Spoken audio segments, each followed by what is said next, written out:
Good afternoon, guys. So, I feel good. Ngayon, mag-isa ako, oo. Pero, to tell you honestly, I've never been happy with my life.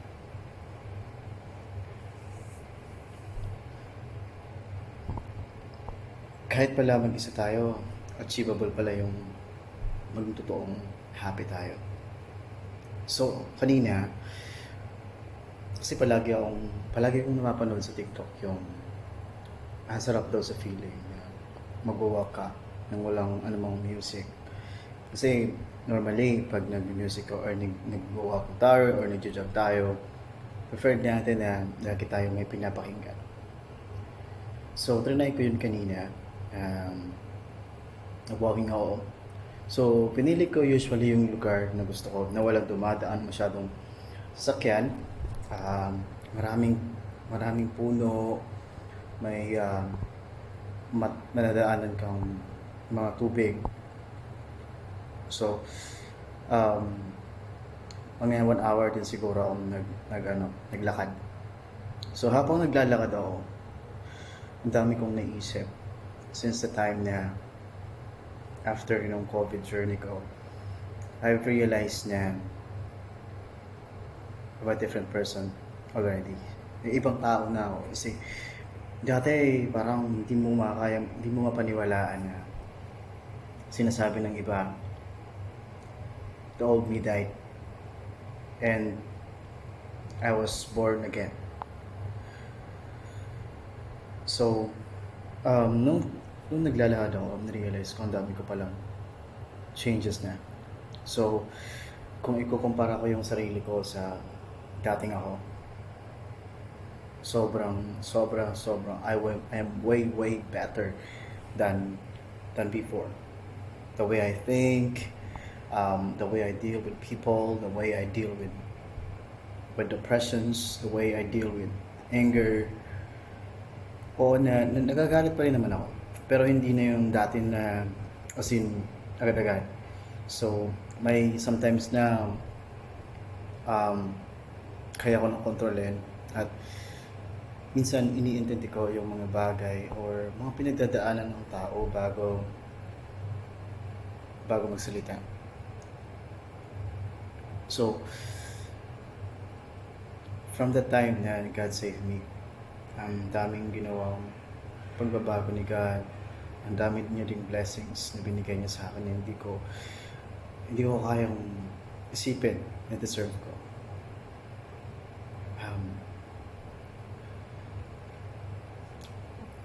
Hindi ko pwedeng ipagmalaki yung blessings na yun sa akin lang kasi ang lahat ng meron ako ngayon si God ang may kagagawan. Kasi kung akin lang, hindi ko deserve kung anong meron ako ngayon. So hindi ako mayaman, of course. Hindi naman ako mayaman talaga. Pero, alam mo lang meron ako ngayon, sobrang thankful ako. Especially sa kung ano na ako ngayon. I'm still in the process of being a better person, better me. Pero, malayo na ako kung ano man ako noon. So, yun nga, I highly recommend na gawin nyo din guys yung ginawa ko. Kasi hindi ako naging ganun kasaya. Yung peace na naramdaman ko is hindi ko maipaliwanag. Kahit na yung peace pala or happiness pala or totoong happiness is hindi mo ma-achieve dahil lang sa may partner ka, okay yung finances mo. Ang peace pala talaga is sa side ni God. Siguro maraming mag-iisip na bakit hindi ka sa side ni God kasi ano ka nga di ba? Paano yung pagtao mo? Hindi pa nasa Bible, ganito. So, I'm sorry guys, alam ko ganun yan. Maraming mag-iisip ng ganyan, pero hindi ito dahil inis ako sa mga taong ganun kasi ayoko rin naman silang i-judge. So, siguro ang mabilis ko na lang sasabihin sa atin guys is lahat tayo nagkasala at wala tayong karapatan na i-judge ang kung sino man. Kasi kung titingnan mo yung verse na sinabi ni God sa Bible, walang nakaabot or lahat tayo is sinners. Pero binigay niya sa atin yung only Son niya, Jesus Christ, to save our sins.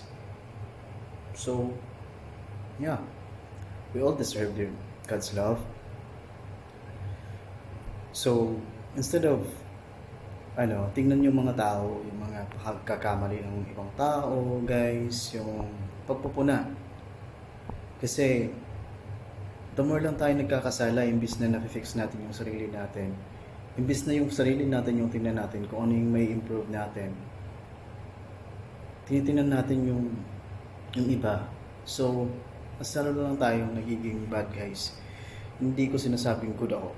Because nagkakasala pa rin ako dahil tao ako. Kasi yung tao nga mahina nga talaga. At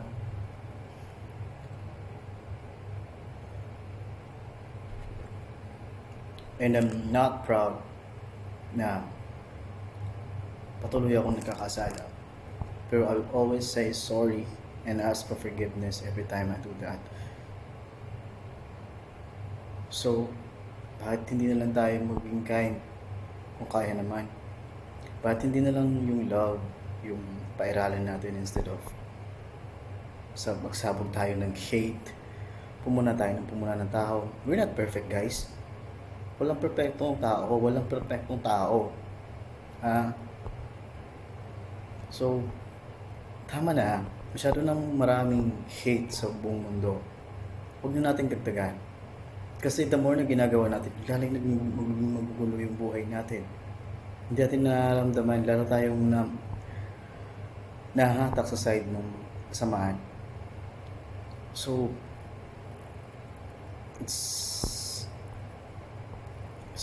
kinagaranti ko sa inyo guys, pag naramdaman niya yung happiness na bigay ni God, yung peace, yung contentment, ang sarap sa pakiramdam talaga.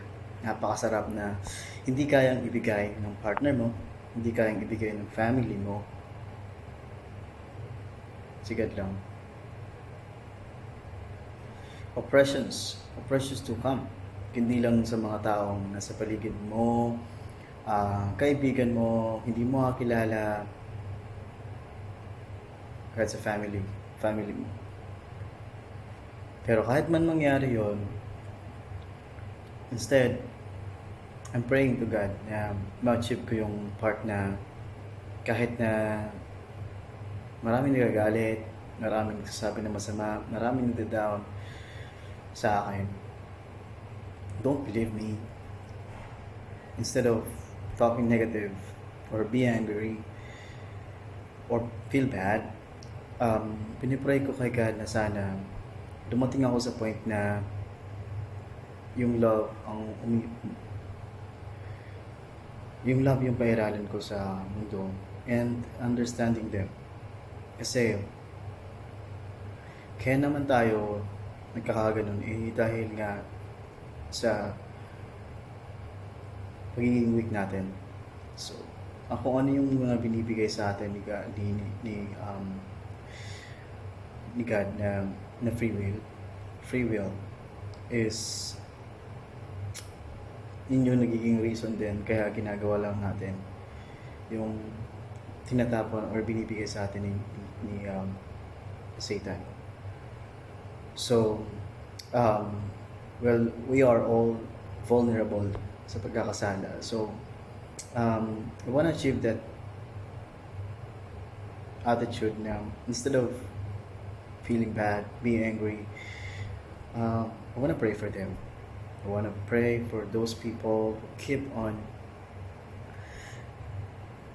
talking bad things, yung hihilain ka kahit na wala ka namang ginagawa. Masyado lang sila talagang ini sa'yo. Hindi ko alam or hindi natin alam kung bakit ganun. Wala naman tayong ginagawang kasalanan sa kanila, pero palagi parang gustong gusto nila tayong hinihila. So, may mga ganun talaga. Pero, sometimes, siguro, dahil nasa way na ako ng pinipray ko, I feel bad for them. Nalulungkot ako kasi alam kong may pinagdadaanan sila. So, I feel proud about myself kasi I started praying for them. Nalulungkot ako yung time na bakit napapatanong ako sa sarili ko, bakit may mga ganong tao. Minsan na-question ko yun. Pero at the end of the day, I pray na kung ano man nakaramdaman kong lungkot dahil sa nangyayari, mawala, at i-pray sila. Yun. So, lahat tayo guys, may mga pinagdadaanan na hindi natin kayang intindihin. So, huwag nating i-handle lang tayo lang. Maaaring pwede natin i-share sa kaibigan natin, pero it's best kung sinishare natin kay God. Kasi, hindi natin alam, sinasagot niya yung tanong natin. So, palagi lang natin titingnan yung reason, hindi yung negative side. Bakit pinagdadaanan ko to? Bakit ganito? Hindi ba ako mahal ng Panginoon? May Diyos ba? Bakit parang paborito ako ng kainisan or paborito ako ng kamalasan? Laging may mga ganung words pa kamalasan eh. Ba't yung paborito ako ng kamalasan? Bakit lagi na lang ako yung ganito? Bakit na lang ako laging iniiwan? Bakit na lang ako laging sinasaktan? So, ang dami natin questions na parang sobrang nakaka-depress na sa part na yun. Pero,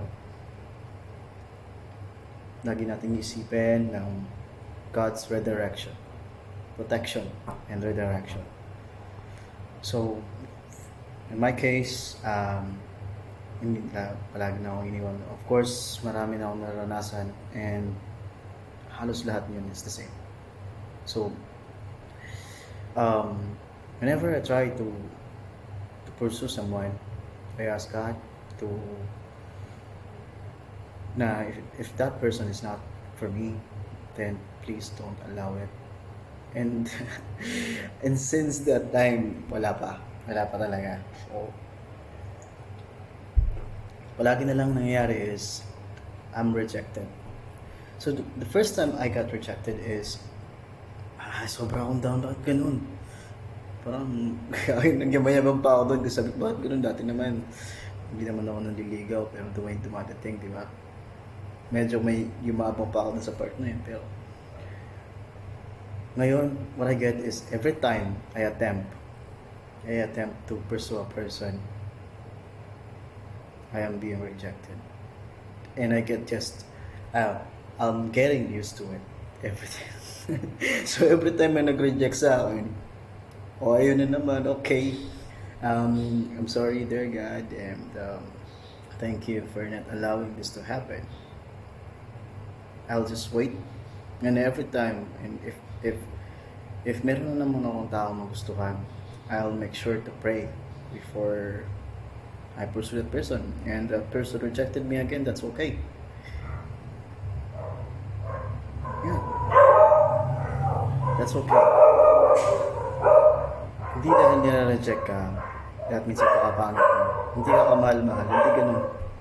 Mahal ka ni God. It's just preparing you for someone better. For someone na nilaan talaga para sa'yo. Kasi, I guarantee you, na pag dumating sa'yo yung parang hindi sa'yo, you're just gonna be wasting your time. Every time you love a person, hindi lang yung time yung ini-invest mo, yung feelings. And pag feelings na pinag-usapan, guys,